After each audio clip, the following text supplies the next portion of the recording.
Ang tanong nila, Nay, hindi ba daw tumutulo dito kasi butas-butas yung bubong nyo kapag ka umuulan or di kaya may bagyo?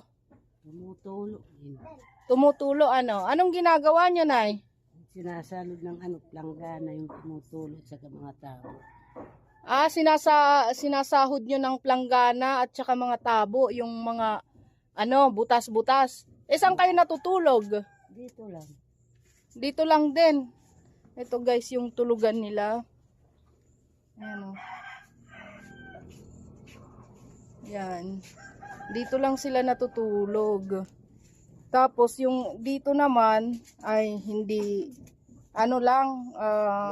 lupa. At dito sila yan yung nila.